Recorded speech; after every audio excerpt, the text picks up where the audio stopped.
ইউটিউবে যারা আমাকে ফলো করেন তারা নিশ্চয়ই জানেন আমার ভাইরাল রেসিপিগুলোর মধ্যে গরু মাংস অন্যতম। মাংসটা মোটামুটি আমি ভালোই রান্না করতে জানি। আজ পর্যন্ত যতগুলো গরু মাংসের রেসিপি ট্রাই করেছি সেগুলোর মধ্যে আজকে যে রেসিপিটা আপনাদের সাথে শেয়ার করতে যাচ্ছি এটা বেস্ট রেসিপি। আমার রান্না খেয়ে আমি নিজে অবাক হয়ে গিয়েছিলাম, এত টেস্ট হয়েছিল, একদম বিয়েবাড়ির মতো। আপনারা বিশ্বাস করবেন কিনা জানি না, যখন আমি এই ভিডিওতে ভয়েস দিচ্ছিলাম তখনও মাংসগুলো দেখে খেতে ইচ্ছে করছিল, এতটা লোভনীয় হয়েছিল। তো যাই হোক, কথা না বাড়িয়ে এবার আপনাদেরকে আমি দেখিয়ে দিই যে এটা আমি কিভাবে রান্না করেছি। এখানে কিছু গরম মশলা নিয়েছি, 5টা ছোট এলাচ, একটা বড় এলাচ বা কালো এলাচ, 2টা 1 ইঞ্চি সাইজের দারুচিনি, 5 থেকে 6টা লবঙ্গ, কালো গোলমরিচ 1 চা চামচ মতো হবে, একটা জয়ত্রী, 4 ভাগের 1 ভাগ জয়ফল, 2টা তেজপাতা মাঝখান দিয়ে চিড়ে 4 টুকরো করে নিয়েছি। তেজপাতাটা বাদ দিয়ে বাকি যে গরম মশলাগুলো ছিল সেগুলোকে শুকনো তাওয়ায় হালকা টেলে গুঁড়ো করে নিয়েছি। টেলে নেওয়ার একটাই কারণ, এলাচের ওপরে যে খোসাটা আছে সেটা সহজেই গুঁড়ো হতে চায় না, সেই জন্য যদি হালকা করে টেলে নেন সেক্ষেত্রে দেখবেন খুব সহজেই গুঁড়ো হয়ে যাচ্ছে। এদিকে একটা প্যানের মধ্যে নিয়ে নিচ্ছি 1 কাপ পেঁয়াজ কুচি। আজকে যে মশলার পরিমাণটা আপনাদেরকে দেখাচ্ছি এটা 1 কেজি মাংসের জন্য। 2 চা চামচ হলুদের গুঁড়া, 2 চা চামচ মরিচের গুঁড়া, 2 চা চামচ জিরার গুঁড়া, 2 চা চামচ ধনিয়া গুঁড়া, সেই সাথে দিয়ে দিচ্ছি স্বাদ মতো লবণ। এরপরে দিচ্ছি 1.5 টেবিল চামচ রসুন বাটা, 1.5 টেবিল চামচ আদা বাটা। তেজপাতা দিয়ে দিচ্ছি। যে গরম মশলাগুলো গুঁড়ো করে রেখেছিলাম সেখান থেকে অর্ধেকটা এ পর্যায়ে দিচ্ছি আর বাকি অর্ধেকটা পরে ইউজ করব।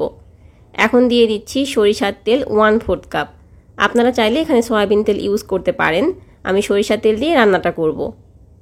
আজকের মাংসটা হেলদিভাবে রান্না করার ট্রাই করছি, সেজন্য তেলের পরিমাণটা কম নিয়েছি। তাছাড়া মাংস যদি ভালো হয় সেক্ষেত্রে খুব বেশি তেলের প্রয়োজন হয় না, মাংসের ভেতর থেকেই তেল বের হয়। এখন এই মশলাগুলোকে হাত দিয়ে খুব ভালোভাবে মাখিয়ে নিতে হবে।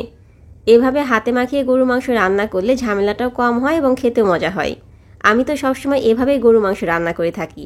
আপনারা কে কীভাবে রান্না করেন আমাকে কমেন্ট করে জানাতে পারেন। মশলাগুলো মাখানো হয়ে গেলে এর মধ্যে মাংসগুলো দিয়ে দিচ্ছি। মাংসগুলোকে ভালোভাবে পরিষ্কার করে ধুয়ে পানি ঝরিয়ে নিয়েছি। এবারে মশলার সঙ্গে মাংসগুলোকে মাখিয়ে নিতে হবে। মাংস কেনার সময় অবশ্যই ভালো দেখে কেনার চেষ্টা করবেন, কারণ মাংস যদি ভালো না হয় তাহলে কিন্তু রান্না ভালো হবে না। আমার হাজব্যান্ড কি বলে জানেন, যে মাংসটা আমি কিনেছি বলে রান্নাটা এত মজা হয়েছে। কথাটা কিন্তু ভুল বলে না। মাংসটা যদি ভালো কিনতে না পারেন সেক্ষেত্রে হাজার চেষ্টা করলেও আপনার রান্না ভালো হবে না। যে মাংসের ভেতর থেকে চর্বি বের হয়, মানে মাংসটা রান্না করার পরে দেখবেন কিছু কিছু মাংস আছে তেল ছাড়ে, ওই মাংসগুলো কিনতে হবে, তাহলে রান্নাটা অনেক মজার হবে। হাতটা ধুয়ে সামান্য পরিমাণে পানি দিয়ে দিলাম, ঢাকনা দিয়ে ঢেকে চুলার উপরে বসিয়ে দিয়েছি। যখন বলক চলে আসবে তখন ঢাকনাটা উঠিয়ে সব কিছুকে ভালোভাবে নেড়ে দিতে হবে। এভাবেই মাংসগুলোকে কষিয়ে নিতে হবে। মাংস কষানোর সময় এর মধ্যে এক্সট্রা করে পানি দেওয়ার কোনো প্রয়োজন নেই। মাংসের ভেতর থেকে যথেষ্ট পরিমাণ পানি বের হবে এবং সেই পানিগুলো দিয়েই খুব ভালোভাবে কষানো হয়ে যাবে।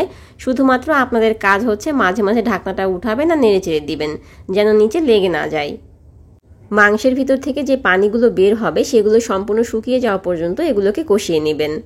আমার মাংসগুলো কষানো হয়ে গেছে, এই পর্যায়ে আমি ঝোলের জন্য পানি অ্যাড করে দিচ্ছি। এখানে আমি টোটাল 3 কাপ পানি দিয়েছি। আর অবশ্যই গরম পানি দিবেন, গরম পানি দিয়ে মাংস রান্না করলে মাংসটা বেশি টেস্টি হয়। আমি 3 কাপ পানি দিয়েছি বলে যে আপনাদেরও 3 কাপ পানি দিতে হবে ব্যাপারটা এরকম না। আপনাদের মাংস সেদ্ধ হতে কতটুকু সময় লাগছে বা আপনারা কতটুকু ঝোল রাখতে চাচ্ছেন সেটার উপর ডিপেন্ড করে পানির পরিমাণটা কম বেশি হবে। এবার এটাকে ঢাকনা দিয়ে ঢেকে অপেক্ষা করব বলক আসা পর্যন্ত। বলক আসলে সব কিছুকে আমি আবারও ভালোভাবে মিশিয়ে নিচ্ছি। এই পর্যায়ে 2 থেকে 3টা বলক উঠিয়ে নিব। তারপর বাকি যে গরম মশলার গুঁড়াটা রেখেছিলাম সেটা দিয়ে দিচ্ছি। আর দিয়ে দিচ্ছি আস্ত রসুন 8টা। এখানে আমি দেশি রসুনটা নিয়েছি, অবশ্যই দেশি রসুনটা নিতে হবে, ইন্ডিয়ান রসুন দিয়ে কিন্তু এটা হবে না। আমি 8 পিস রসুন নিয়েছি, আপনারা চাইলে বাড়িয়েও নিতে পারেন আবার কমিয়েও নিতে পারেন। রসুনগুলো খেতে এতটা মজা হয়েছিল, আমার পরে মনে হচ্ছিল আরও কয়েকটা দিলে হয়তো বা ভালো হতো। এবার এটাকে ঢাকনা দিয়ে ঢেকে চুলার তাপটা মিডিয়ামে রেখে অপেক্ষা করব ততক্ষণ পর্যন্ত যতক্ষণ না পর্যন্ত মাংসগুলো ভালোভাবে সেদ্ধ হয় এবং সেই সাথে ঝোলগুলো কমে আসে। ফিরে আসলাম বেশ কিছুক্ষণ পর। মাংস এবং রসুনগুলো খুব ভালোভাবে সেদ্ধ হয়ে গিয়েছে, সেই সাথে ঝোলটাও অনেকখানি কমে গেছে। আমি এর চেয়ে আর বেশি ঝোল কমাবো না। এই পর্যায়ে এর মধ্যে 5টা কাঁচামরিচ দিয়ে দিচ্ছি। এটা জাস্ট ফ্লেভারের জন্য দিচ্ছি, ঝালের জন্য না। কাঁচামরিচ দিয়ে ঢাকনা দিয়ে ঢেকে অপেক্ষা করব 5 মিনিট। এখানে আপনাদেরকে একটা টিপস দিয়ে দিচ্ছি, যারা হয়তো বা নতুন রাঁধুনি তারা বুঝতে পারেন না যে 1 কেজি গরু মাংসের জন্য কতটুকু লবণ লাগবে। 1 কেজি গরু মাংসের জন্য 1 টেবিল চামচ লবণ হলে সেটা পারফেক্ট হয়। আর ঝালের ক্ষেত্রে যারা ঝাল বেশি খেতে চাচ্ছেন তারা 1 টেবিল চামচ মরিচের গুঁড়া দিবেন, আর যারা ঝালটা কম খেতে চাচ্ছেন তারা 2 চা চামচ মরিচের গুঁড়া দিবেন। 3 চা চামচ মরিচের গুঁড়া মানে হচ্ছে 1 টেবিল চামচ। আপনাদের সঙ্গে কথা বলতে বলতে এর মধ্যে টালা জিরার গুঁড়া দিয়ে দিয়েছি 1 চা চামচ। জিরার গুঁড়া দেওয়ার পরে এটাকে রান্না করা যাবে না, জাস্ট মিশিয়ে নিতে হবে। তারপর চুলার উপরে ঢাকনা দিয়ে ঢেকে 10 মিনিটের জন্য রেস্টে রেখে দেব। 10 মিনিট পরে আপনাদেরকে দেখাচ্ছি এটার কি অবস্থা।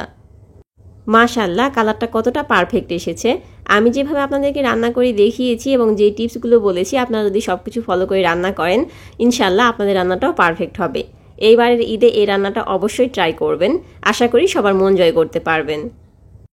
রেসিপিটি ভালো লাগলে শেয়ার করতে পারেন। আজকে এখানেই বিদায় নিচ্ছি, দেখা হবে পরবর্তী কোনো ভিডিওতে। সেই পর্যন্ত সবাই ভালো থাকবেন। আল্লাহ হাফিজ, আসসালামু আলাইকুম।